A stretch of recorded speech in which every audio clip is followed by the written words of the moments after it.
Hey guys, this is Rohit Bhagat and welcome back to my channel mobile talk. और guys बात करते हैं एक बजट सेगमेंट पे पॉपअप कैमरा वाला फ़ोन, तो आपको शायद इन्फिनिक्स का S5 Pro नज़र आएगा। लेकिन गाइस इससे अच्छा अगर आप चाहते हो कोई भी पॉपअप कैमरा वाला फ़ोन, तो वहाँ पर बजट थोड़ा आपका हाई हो जाएगा, यानी थोड़ा एक्सपेंसिव हो जाएगा। लेकिन अगर बात करते हैं S5 Pro का कैमरा टेस्ट के बारे में, तो बहुत सारा आपको यूट्यूब पर वीडियोज़ भी देखने को मिल जाएगा जहाँ पर कैमरा क्वालिटी के बारे में बात किया है, लेकिन कोई भी ड्यूरेबिलिटी टेस्ट या ड्यूरेबिलिटी के बारे में बात नहीं किया। तो आज हम फाइनली करेंगे Infinix S5 Pro का कैमरा ड्यूरेबिलिटी टेस्ट एंड आपको डिटेल्स पे दिखाएंगे यहाँ पर जो पॉपअप कैमरा आपको प्रोवाइड किया जा रहा है असल पे ड्यूरेबल है या एक बेकार सा कैमरा आपको प्रोवाइड किया जाएगा। तो चलिए आज का वीडियो बिना टाइम गवाए शुरू करते हैं।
S5 Pro का करेंगे ड्रॉप टेस्ट। तो यहाँ से कैमरा ऑन करेंगे, ऑन करने के बाद यहाँ से ड्रॉप करेंगे। मान लो कि आप हाथ से यूज कर रहे हो, कैमरा सेल्फी ले रहे हो, तभी गिर गया, तो किस तरह से इसका जो ड्यूरेबिलिटी टेस्ट करेंगे यार आपको दिखाएंगे एक्चुअली जो कैमरा ब्रोकन होता है या नहीं। तो पहले कैमरा को ऑन कर लेते हैं, ये ऑन हो गया एंड यहाँ पर जो बैक कवर है इसको भी खोल लेते हैं।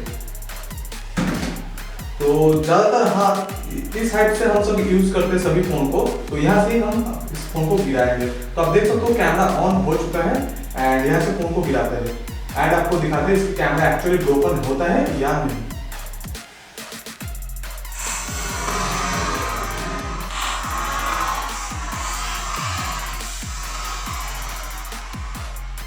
तो गाइस देख सकते हो आप यहाँ पर जो कैमरा है बंद हो चुका है।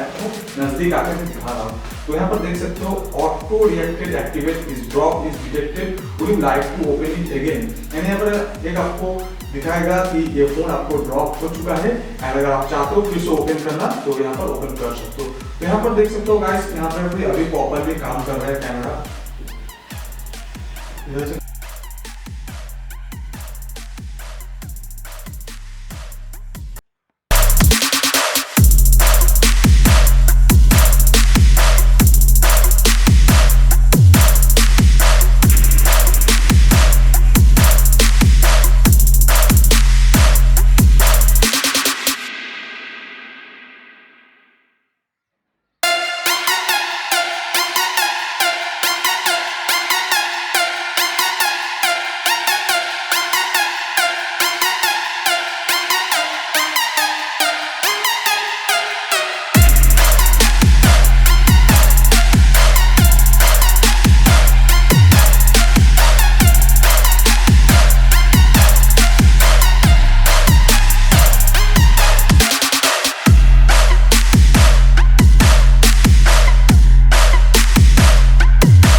तो गाइस मुझे नहीं लगा था इस चारों टेस्टिंग करने के बाद इसका कैमरा प्रॉपरली तरह से ओपन होगा एंड प्रॉपरली तरह से काम करेगा। तो मैं चारों टेस्टिंग जब ड्रॉप टेस्ट किया था तब तो लगा था कि इसका कैमरा ब्रोकन हो चुका है, लेकिन गाइस नहीं, अभी भी जो मैं फ़ोन यूज़ कर रहा हूँ प्रॉपरली तरह से इसका कैमरा वर्किंग कर रहा है। और गाइस अगर आप भी चाहते हो एक बजट सेगमेंट पे एक पॉपअप कैमरा वाला अच्छा फ़ोन ले लूँ, तो मैं रिकमेंड करूँगा आप इन्फिनिक्स S5 Pro ले सकते हो। कैमरा पिक्चर क्वालिटी की बात नहीं करते, यहाँ पर जस्ट ड्यूरेबल की बात किया जाए तो ये फ़ोन बहुत ही अच्छा है, अंडर 10,000। सो गाइस यही था एक छोटा सा वीडियोस आप सभी के लिए। तो अगर आपको वीडियोस यूज़फुल लगा तो वीडियोस को लाइक एंड शेयर करना नहीं भूलना। अगर आपको और भी कुछ पूछना है तो आप इस वीडियो के नीचे जाके कमेंट करके मुझे बता सकते हो। तो गाइस फिर मिलते हैं एक नई वीडियो के साथ, तब तक के लिए गुड बाय, जय हिंद, वंदे मातरम।